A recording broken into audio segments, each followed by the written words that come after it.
So I'll tell you about Pear. My partner Pejman and I started this fund about 7 years ago. There's a business case about Pear at the business school, and I think maybe some of you will take it. But Pejman, like any startup, he put a little business plan together. This is the length of that business plan that that describes Pear, and the idea was to really partner with founders really early on and provide a home and a community for them. So a lot has changed. We are now 13 people at the firm, so there's a lot of us. It feels really strange to go grow our team so much, but I'm so happy that we now have a team. As I was mentioned, we partner with founders really early. That hasn't changed. Our fund is now $160 million. And over the last 6 years, we've had one IPO. Our companies have raised over $5 billion, and they have reached over $29 billion in value. I put some of our Stanford companies here, since I think most of the people in this audience are from Stanford. And some of these companies you may know, but we are the first check in these companies. We also host a bunch of dorm programs. So I know some of you are coming into Stanford, but we have a lot of programs for students. One is like our fellows. So if you're interested, people that are interested in becoming venture capitalists, work with us for a year or two, and we help them find jobs. We have a program for engineers. We have a lot of events, and they're all now virtual, so you can join in.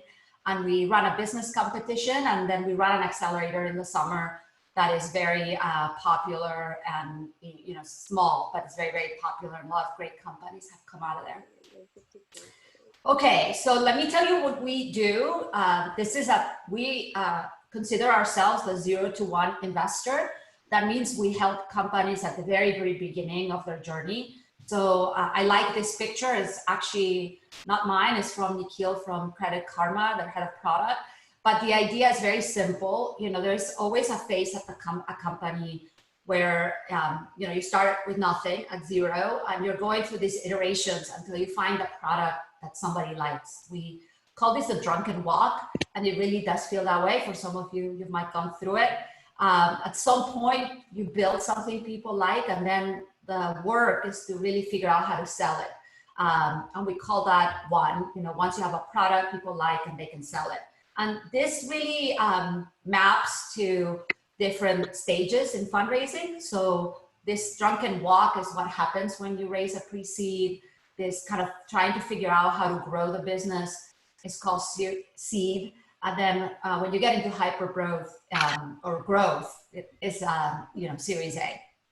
And this terminology changes over time, but I think the stages of a company really, really don't change. So the question that I get many times is, what are the valuations at each of these stages?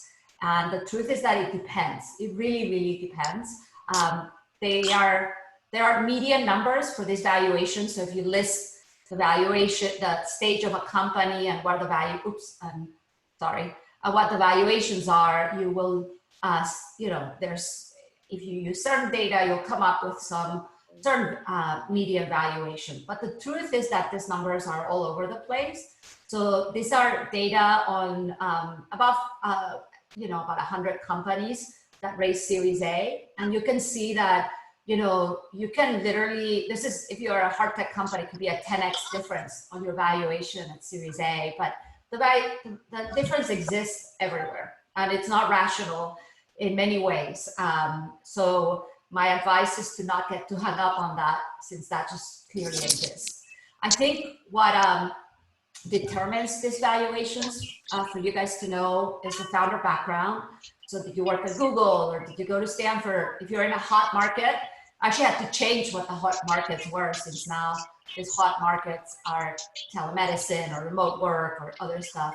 If there's hype, I think people get into these cycles where there's fear of missing out, like maybe Clubhouse, which you might have read, and then where the company is located.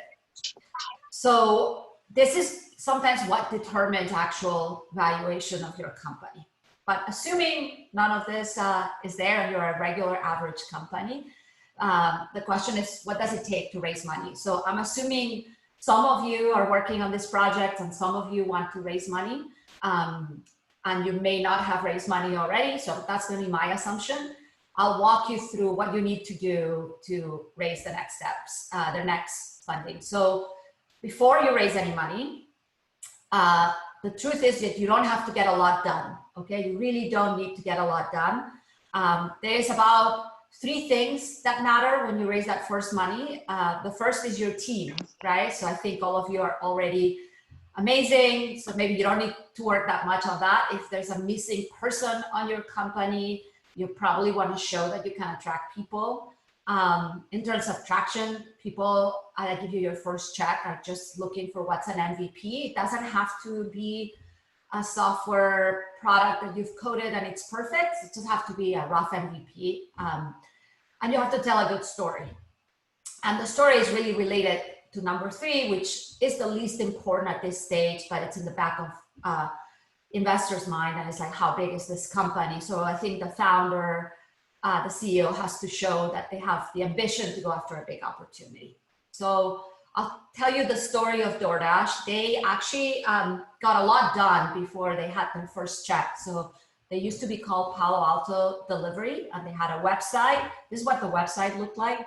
You actually couldn't place an order online. You had to call them because they didn't have anything working, right? So they had a phone number. You would call them or text them, and then the founders literally would get in the car and deliver the food. So the amazing story about these guys is that the phone was ringing all the time. So it's clear that even this really crappy MVP was working. And it really, they didn't spend any money, maybe obviously the cash, the gas for the cars or something like that, okay? But that's an MVP for you.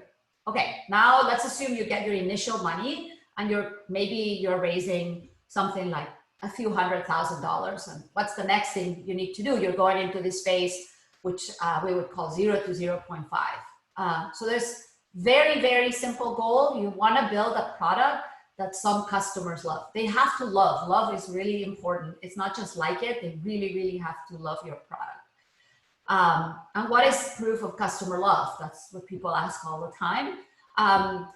There's a certain thing is almost like falling in love with this product. So you try a product once and you just really cannot imagine life without it, right? And I think this is the case, for example, for something like Google. I was a student at Stanford when Google was being run from the basement of the Gates building. This is what their server room looked like. So on the right, and this is what their website looked in '97. And I remember at the time there were a lot of search engines, but I just vividly remember doing my first search on Google and getting the result and just saying, oh my God, it works, right? So once you get that, that reaction, it's a good sign that you're building something that people want. So that's one.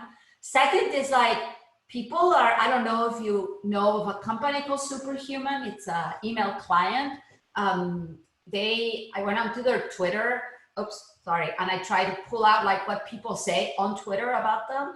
And it's crazy. If you read this, it's really a sign that they are completely, that customers just like are head over heels about this product, right? So, and they're not shy to say it. Somebody wants to sacrifice their firstborn to use this product. I think that's a pretty high statement.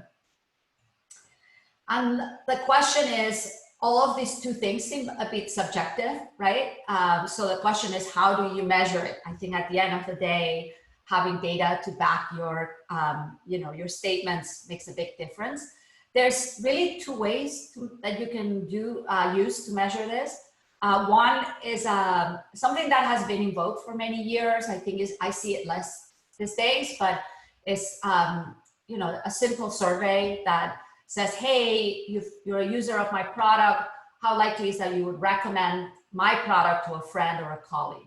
And if in a scale from 0 to 10, if you respond 9 to 10, you're a promoter. If you respond 7 to 8, you're passive, and 0 to 6 is you're a detractor. So actually pretty negative, right? Because you have to be very high up to be a promoter. Then you compute this by, what is the percent of promoters minus detractors? And if you get a number that is bigger than 50, people say, okay, people like your product. It's actually hard to do, trust me, and it takes a lot of iterations.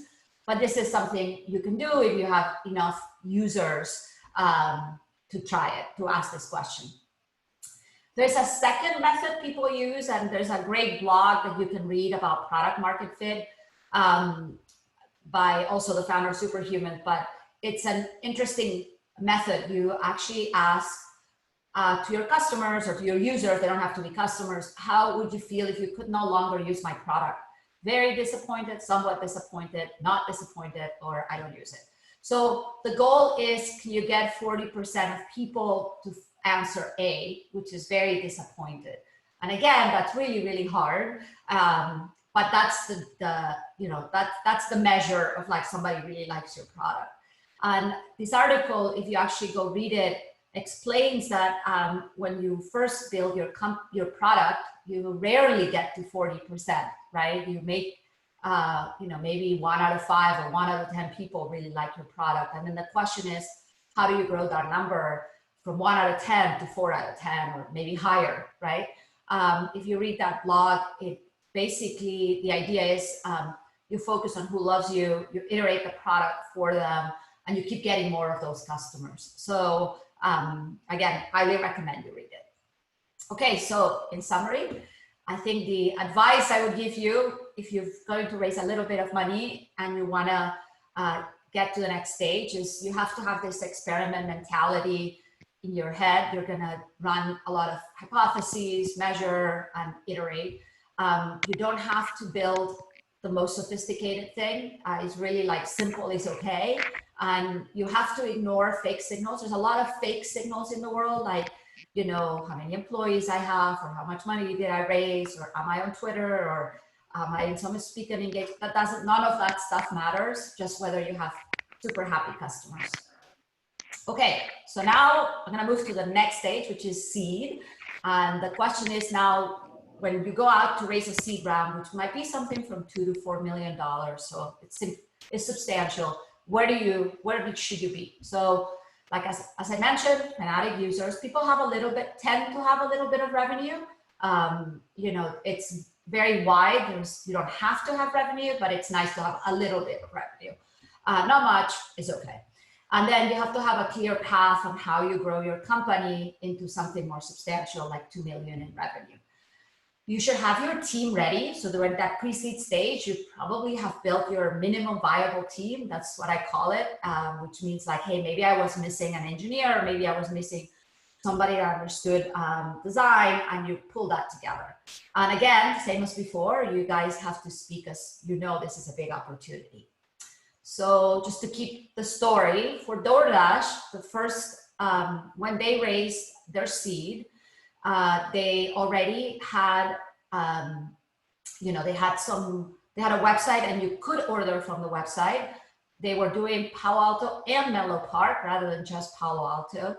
And they had about 20 drivers and a small group doing customer support. So it wasn't just the founders doing it.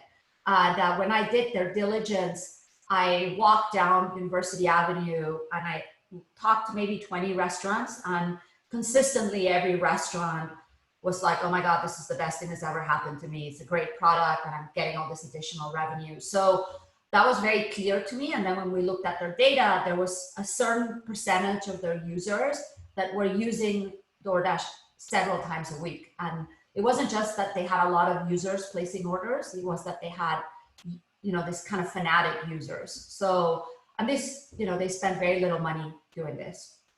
Okay. So now I'm going to move to the next stage, which is seed. So now you all of a sudden have $4 million or $3 million in your bank account. You have a few users that like your product. What do you have to do with that money? What do you have to show? And it's very easy. It's not easy, but it's very easy to describe. You have to build a growth engine. So you have to show that you can go from maybe 10 customers to 100 to 1,000, right? And you can do that efficiently. So I'll start by saying that for those of you who are familiar with startups, you may have heard a bunch of the myths that are in Silicon Valley about raising a Series A. And those are, if you reach a certain revenue, like $1 million in ARR, or if you have a certain number of users, or a certain number, or a certain growth, then you will raise Series A. And unfortunately, that is not true at all. This is a picture. I'm going to show a couple of pictures to prove my point. This is a plot that shows post-money valuations of SaaS companies versus their MRR. So you can see that a company, that has maybe 20K in MRR can raise either at 30 million post or at 75 million post, right? So the trend line is pretty flat. So it means revenue is almost secondary. The volume of revenue is secondary, okay? The second thing is growth is also not enough. So there's a lot of companies. This is a picture that I like. Took it a long time ago, but you can show, it shows different, apps in the store, in the app store, and how they grow, and then they go down. So if you actually, if you actually just focused on their growth, that would not be a good company because you can see most of them die, right? So you can fake growth. So growth and volume of revenue is not enough. So what is it? It's really, you have to build this engine. It has to be a machine, and it has to show that you can have scalable and cheap growth. Okay, so what does that mean? I gotta go to the bathroom. 1 sec. Should I stop? No. Okay, so let me explain to you what cheap and scalable means. First is that your users don't leave you, okay? So you gain a user, and the user, you go next week and the following week, and the user is still there, okay? Second is you figure out how to do some paid marketing in a profitable way, meaning like you don't have to pay $100 to get a customer that only gives you 50. You know that if you spend 100, you at least are gonna get back 300. Okay, and the last one, which is really important at this stage, is you have to show sustained organic growth. So the best companies out there don't spend a lot of money getting customers early on, because customers are coming to them. Referrals happen naturally. You can't wait to tell your friends about this product or colleagues in your company. It's just happening naturally. So the Series A folks, they're gonna ask you about these three things. No matter what, they will ask you about those three things. And if you fail at any of this, you will not be able to raise a good Series A. This is to give you double tapping on those points, couple of slides. This is to show you how important is retention. So this shows for consumer apps in the Android store. What is the retention for different type of apps? So this is the top 10 apps, and this would be, the last apps in the store. So if you could read this graph the following way, which is, if you want to be a top 10 app, you must at least have a 60% day retention. And again, since there's only top 10 apps, you can gather that that's really, really hard to do. There is an important thing about retention, and I think when you get to this stage, it's not only about anecdotes, whether people love you or whether running surveys. It's about really keeping track of your users. So if you're not familiar with running cohorts and cohort analysis, that's the most important tool for that seed stage CEO. They have to know, like, how do my users they retained over time. So the way you read this graph, and it's very simple. You write this to be months or weeks or whatever unit of time you want, but you say, hey, how many new users did I get this month? And then this shows you that group of 11, say, how many you were retaining after 1 month, 2, 3, 4, 5. So if you're getting better, these numbers in a vertical should be getting better, right? So that's what's that's what matters when we're doing those analysis. Okay. This is actually not mine. This is from Bessemer, but to give you a sense, this is how they are looking. What metrics do they care about when they look at a Series A company, right?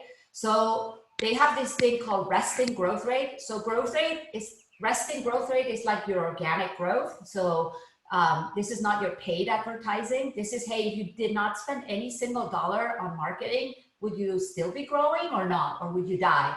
I didn't put the bad companies, which have negative resting growth rate, but the other ones, the ones that are great, they're growing naturally. And you can think of any app that that is very successful in the consumer space, they naturally grow. They also have high paid LTV to CAC ratio. So, you know, the best ones can get higher than 5. And they're also looking at how big is this market, like I was mentioning earlier. Anyways, I have a lot of data on this and took some slides out because I know I have limited time, but if there's interest, happy to share. I would say for those of you that are doing business, B2B companies, it's really, you know, people are gonna, I think churn is one of the most important metrics that people look at. You wanna have almost negative churn if you can in the first year, which means people are buying more than they're leaving. But I wanted to show this slide because I think it's really important. When you start growing revenue, which would be the green, you also should plot the people that leave you, so the red. And obviously, you know, if you could be growing with a lot of red in your growth chart, but that actually is a sign of a bad company, right? So there's this metric that we use, which is how much revenue did you add in a given month and how much did you lose? And if that's bigger than 4, we're actually pretty happy. And the thing to note for you is that this has nothing to do whether you're growing at 25% or at 10% or at 100%, okay? It's just how great is your engine of growth. All right, so the advice, if you are at seed and you want to get to Series A, is focus on the quality rather than the absolute numbers. Measure your efficiency. You have to become a data maniac. You're actually the Series A financing is not emotional, it's data driven. So you really need to talk like a data person. That might be uncomfortable if you are a design or an engineer, or you don't want to talk financial terms, but it's something that it's very easy to learn, and anybody in your position can actually talk that way. And again, avoid what I would call fake growth, which means, you know, paid or spending a ton of marketing and not really taking it into account, you know, talking about GMV and not actual revenue. So there's a lot of ways to put fake a company, I would say. And I think, you know, my job sometimes is to dig in and try to figure out whether it's real or fake. All right, so the Series A people, what do they want? Big market. That's the only thing they care about at the end of the day, and super important. Then they want to know traction. Do you have something where I could put in 10, $20 million and it will grow? That's the question they're asking. So hopefully if you have a great product and you've built a great growth engine, we're good to go. Last one, they're going to look at team. Okay. All right, so what did DoorDash look at the time, right? So DoorDash had raised $2 million before they did their $17 million round with Sequoia. This took 9 months. They had a whole region centered around Palo Alto, but it was just that region. They had really good metrics. The metrics seemed to be getting better over time as they were, you know, perfecting how they were acquiring customers. And they had just started a second region. The second region, I think, was out for maybe a couple of months, so not much. But one could put both metrics next to each other, and you could see that it looked similar, right? So somebody looking at it was like, wow, you could actually replicate this in many places. They had about 20 people and about 300 drivers, and they only spent $2 million. One of the interesting things about successful companies is they're very careful with their cash, whether it's a pandemic or not a pandemic, right? So, you know, getting all of this done with, you know, and they had cash in the bank at the time. So doing this with efficiently is also important. Okay, so what are the changes during COVID-19? I think when I've been taking a lot of Zoom calls and from founders, and the number one question people have is, how is it different? I want to tell you something that it's, no matter what, you know, I think there's a lot of money in the Valley. People are still looking for good companies, and good companies meet the criteria. I just talked to you. They have fanatic customers, and they know how to 10x without spending a lot of money. This is like, you know, like a must-have, and it's especially important in these times where things are harder to get.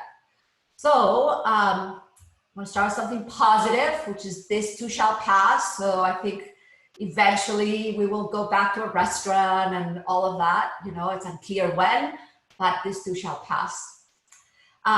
This is actually what's happened in this recession, which is really interesting. This is my curve, and it's not very scientific. It's just for giving you a sense of what's going on. But let's assume green is the curve before COVID. So, and this would tell you, hey, how much is your company growing? So, hey, most companies are growing a little, not a lot, but a little every year, right? And there's some great companies, but it's you know, not the majority of them. That's typically what happens. So when COVID hit, what happened is the following. Two types of companies appeared. One is a company that is really hit by the pandemic. Their business is completely shut down. There's nothing you could do. If you have a travel company, if you're running an airline, if you have commercial real estate, it doesn't matter. You could have had great customers or a great product. You can't, your revenue zero, right? So that's one type of company. And the other type of company is, hey, this is great. You know, so you're in your Zoom 10x in a month, for example, right? And so it is with many similar companies, online education, telemedicine, social apps that, you know, take care of you when you're at home. And then there's a big middle where, you know, it's worse than it was, but it's not tragic, right? So that's the situation. And I think if you're raising money, you really need to figure out, where am I, right? And just keep in mind that us investors, we see this orange curve as temporary. So we can't just go and fund companies that solve COVID problems, but companies that after COVID will actually still make sense, right? So anyway, so that's one thing that's happening. The second thing that's happening, and this is anecdotal mostly.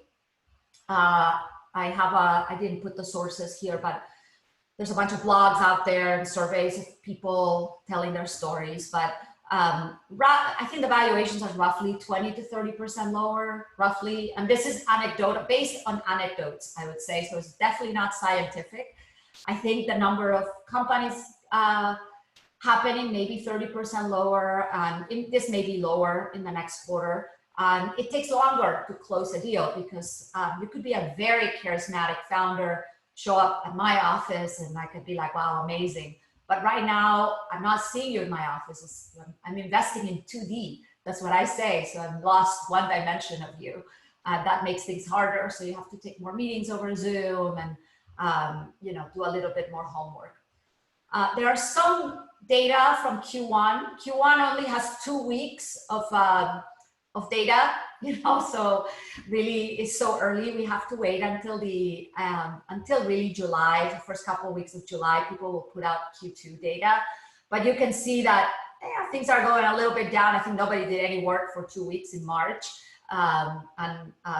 You know, sounds like seed is looking bad, but it's really super early to say what's going on. Okay. I do want to say that great companies are still getting funded, and it's very competitive. This is just in our portfolio. So we've done, this is a sample, I guess, of what we've done in the last 9 weeks. So we've done pre-seed, a seed, and 2 Series A's in our own portfolio. And all of them were competitive. They were all competitive. So that means that there's still people trying to find good companies out there. So if you have a good company, I don't think you should be too scared to go out there. And I think, you know, the thing that's happened, and I think the way you guys probably are looking at life since you're in this Zoom, is that this is a once in a lifetime disruption. You know, the entire world has been disrupted. So it's not just one part of the world. It's consumer, enterprise, healthcare, industrials, everything has been disrupted. And we have changed how we are. You know, 60% of the world was at the same time stuck in their house, right? So that has a huge implication on your long-term behavior as a human, right? So because of that, there's a huge opportunity to go build new companies. And I don't say this lightly. I really, really believe this. And they're not, these companies, if you go and online, there's all these verticals of interest that seem pretty obvious right now, like online education or contactless interfaces. There's just a lot of verticals that would seem, right, that are good for the world that is about to come. The truth is that founders are always smarter than investors and the press, and they will come up with ideas that are not obvious, right? So you could think of Uber needed the phone to exist, but it wasn't obvious that Uber should exist when people launched the phone. However, if you looked at a lot of press in 2006 and 2008 that had to do around the launch of the iPhone, everybody was predicting what would be big. Nobody got it right. So I'm putting this here with a caveat that founders like you should use their imagination to build something that is not obvious. And those are the companies that really make a difference. Okay, so that's it. I have a couple of slides on how to stay in touch with me. I see Sigilid there, but I'm part of the teaching staff at 245, Engineering 245. It's called the Lean Launchpad class. And that's super fun. We basically focus on the drunken walk. That's all we teach. How do you get through the drunken walk without losing your mind? So it builds a lot of strength as a founder. We are also running our Pear Accelerator this summer. We already have about, I think, 12 companies already. We only will take 15, and these are, all of them are recent grads or current students at Stanford, Harvard, MIT. So it's a really good place, and I guess you can apply until May 25th. So I guess that's it for me. I will be happy to take any questions if you guys have questions.